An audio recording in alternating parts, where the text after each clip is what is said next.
Pernah nggak sih kamu saat ngerasa kekurangan uang, itu bingung harus ngapain karena kondisinya kamu saat ini sebagai seorang karyawan? Atau kamu ngerasa belum menghasilkan uang yang selayaknya kamu hasilkan?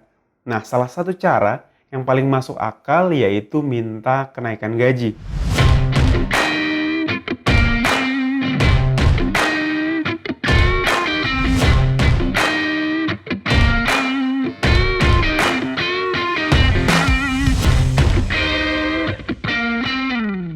Nah, apalagi kalau misalnya perusahaan tempat kamu kerja itu kondisinya sedang baik-baik aja. Ditambah lagi kamu juga konsisten untuk mencapai target bulanan.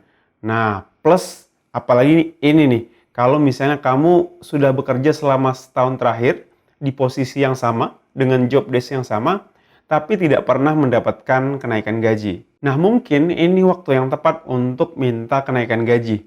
Nah, jangan biarkan rasa nervous itu menghalangi kamu untuk mendapatkan gaji yang layak. Nah, setidaknya ada beberapa hal yang bisa kamu siapkan untuk menambah rasa percaya diri saat mengajukan kenaikan gaji. Pertama, riset dan buat persiapan. Nah, semakin baik persiapanmu, maka semakin tinggi pula kesempatanmu untuk mendapatkan hasil yang positif. Nah, setidaknya nih, kamu tahu dulu berapa jumlah yang paling masuk akal yang bisa diminta dan gimana cara mintanya. Nah, bahkan sebelum mempertimbangkan untuk negosiasi gaji nih, setidaknya kamu harus tahu dulu kondisi perusahaan sekarang itu seperti apa. Nah, lagi di pucuk atau bahkan lagi kondisi yang memprihatinkan. Nah, kalau misalnya kondisinya memang memprihatinkan, ya mungkin berarti ini bukan waktu yang tepat. Berikutnya, coba pertimbangkan posisi kamu di perusahaan. Nah, review kembali nih hasil kerjaanmu. Kalau misalnya kamu secara konsisten itu mampu mencapai target dan punya feedback yang bagus dari atasan ataupun rekan kerja, ya artinya kamu berada di jalan yang benar. Apalagi kalau misalnya kamu bisa menghubungkan pengaruh kerjaanmu terhadap sales atau profit perusahaan. Ya, seenggaknya ada bukti gitu. Ataupun data yang jelas perusahaan membaik karena ada pengaruh dari apa yang kamu kerjakan. Plus jangan lupa untuk compile pencapaianmu dalam sebuah dokumen, jadi lebih mudah untuk direview. Kedua, hitung gaji yang kamu minta. Nah, jadi berapa nih kamu bagusnya digaji oleh perusahaan? Sebagai contoh gini, kalau misalnya kamu berada di bidang pekerjaan yang memang bisa dibayar UMK, which is kalau di Batam itu 4,2 juta, tapi kenyataannya gajimu saat ini itu nggak sampai UMK. Nah, UMK ini mungkin bisa jadi patokan untuk minta kenaikan gaji. Atau contoh lain nih, misalnya kamu seorang UI UX designer di sebuah perusahaan. Gajimu saat ini 5 juta rupiah. Nah, setelah kamu melakukan riset dengan job desk dan skop pekerjaan yang sama di perusahaan teknologi juga, itu ternyata bisa digaji 7 juta. Nah, ini juga bisa dijadikan patokan. Nah, ini juga mungkin bisa jadi ide yang bagus nih. Selain bikin list pencapaian, kamu juga bisa bikin waktu tambahan yang kamu berikan untuk perusahaan. Terus kalau misalnya kamu ngerjain sebuah pekerjaan dengan baik, walaupun kadang di luar pekerjaan yang seharusnya kamu kerjakan. Ketiga, agendakan waktu permintaanmu dengan tepat. Nah, kapan waktu yang paling tepat untuk minta naik gaji? Nah, idealnya sih memang saat kamu terlihat punya value di mata perusahaan. Misal kamu udah berhasil menyelesaikan sebuah proyek yang cukup besar atau mengenerate income yang cukup besar untuk perusahaan.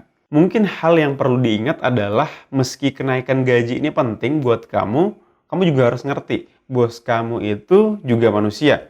Nah, artinya penting bagi kamu untuk melihat dari perspektif dan mindset mereka sebelum akhirnya meluncurkan permintaan naik gaji. Kalau misalnya di perusahaan itu masih ada proyek cukup besar dan itu belum selesai, seenggaknya tunggulah sampai semua orang di perusahaan itu rileks, terus jadwalkan pertemuan dengan atasan di waktu yang kamu tahu gitu. Mereka bisa fokus untuk bisa mendengarkan atau diajak diskusi tentang topik yang akan kamu bicarakan. Keempat, waktunya untuk negosiasi. Nah, jelaskan semua argumen serta data untuk membackup argumen itu tadi, serta mintalah gaji itu dengan fair dan masuk akal. Cuma yang perlu dicatat adalah meski kamu udah ngelakuin hal ini gitu ya, kamu belum tentu dapat kenaikan gaji. Nah, seenggaknya bukan sejumlah seperti yang kamu inginkan. Nah, kamu juga harus mempersiapkan diri nih, kalau misalnya ada jawaban lain selain ya dan enggak. Nah, misalnya atasan kamu itu senang dengan kinerja kamu, tapi perusahaan belum bisa nih naikin gaji karena ada masalah keuangan. Nah, itu bukan berarti gaji kamu nggak bisa naik gitu, tapi setidaknya tidak untuk sekarang. Nah, mungkin bisa bulan depan atau 2 bulan berikutnya. Kalau misalnya atasan bilang harus ada kriteria yang kamu capai untuk bisa naik gaji, nah maka tanyakan itu kriteria dengan jelas dan pasti. Nah, bisa dicatat lalu follow up pertemuan berikutnya biar atasan ini juga terbuka dengan apa yang dia bilang tadi. Buatlah kriteria tadi itu jadi prioritas untuk dicapai. Lalu dokumentasikan setiap pencapaian yang berhasil kamu lakukan. Terlepas dari apapun hasilnya ya, pastikan kamu tetap profesional selama dan setelah negosiasi untuk menjaga hubungan jangka panjang dengan atasan. Terakhir nih, kalau seandainya kamu gagal naik gaji. Nah, beberapa perusahaan emang punya peraturan yang cukup ketat ya terkait range gaji di posisi atau level tertentu. Meski hal ini bisa dibilang ngebuat frustasi, seenggaknya kamu punya kesempatan gitu untuk bicara dengan atasan tentang apa yang bisa kamu lakukan untuk memicu kenaikan gaji. Dan hal yang perlu diingat juga, kamu punya banyak ruang untuk negosiasi. Nah, seandainya dapat cash tambahan itu belum tercapai, kamu juga bisa negosiasi kayak di waktu libur, kerjaan yang lebih fleksibel, atau pengembangan skill yang related dengan pekerjaan kamu. Nah, sekian untuk video kali ini. Terima kasih sudah menonton. Jangan lupa like, komen, dan subscribe video ini. Sampai jumpa di video berikutnya.